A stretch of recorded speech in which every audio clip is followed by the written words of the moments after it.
Dis 'n great dag by NWK hoofkantoor in Lichtenburg. NWK het besluit om hierdie jaar aan die Eysterman kompetisie deel te neem ten bate van Agri Securitas en ons het besluit om op loslede dag 'n relay te doen van 10 minute, maar 'n span roei, fietsry en draf. Dit is 'n goeie geleentheid vir die dorp om bietjie bymekaar te kom en net te wys ons stel ook belang, ons is bereid om by te dra. Loslede dag het ons begin om ons personeel eintlik iets te gee om te vier. Jy staan verbaas as jy sien die departemente se inisiatiewe. Elke ou trek aan volgens die tema waar die tema eintlik gegaan het oor waar elke ou 'n label dalk dra. Maar hulle sê labels are for jobs, not people.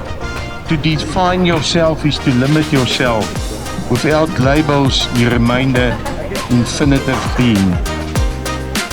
So vir ons as NWK belangrik om 'n kultuur te kan hê van mense wat betrokke is, van mense wat 'n verskil maak. Dit is amazing om te sien hoeveel mense uitgekom het om die Eysters vir Landbou inisiatief te ondersteun, hulle bydrae te maak en so ook 'n volhoubare verskil in landelike veiligheid te maak. As ons die boere help in hulle boerevereniging, dan help hulle dorpe. Ons help die gemeenskap en ons help die land om 'n veiliger plek te wees. En dit is net amazing om die gemeenskap te ervaar, hoe mense kan saamkom, almal met een doel voor oë, en dit is om seker te maak dat ons landbouers veilig en omgesien is, om seker te maak dat ek en jy nog steeds môre iets het om te eet.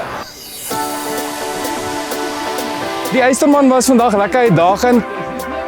Dit was ongelooflik vir ons. Die feit dat ons landbousekuriteit kan geld insamel is amazing. Volhard, neem deel, gee se familie in 'n besigheid saam. As ons almal saamtrek, is dit baie lekker om saam te werk. Ons wil graag 'n positiewe verskil maak in ons gemeenskap. Ons wil 'n positiewe verskil maak in ons industrie. En vandag is eintlik die manier wat ons dit kan uitbeeld om nie net te praat in woorde nie, maar dit oor te sit in dade. En die ondersteuning wat ons hier uit gekry het, nie net van ons personeel nie, maar van die gemeenskap is regtig waar oorweldigend. Dit is 'n gedagte gewees om te sê kom ons probeer iets, ons kyk hoe dit gaan uitkom, maar dit het my wildste verwagtinge oortref met wat se ondersteuning ons gekry het.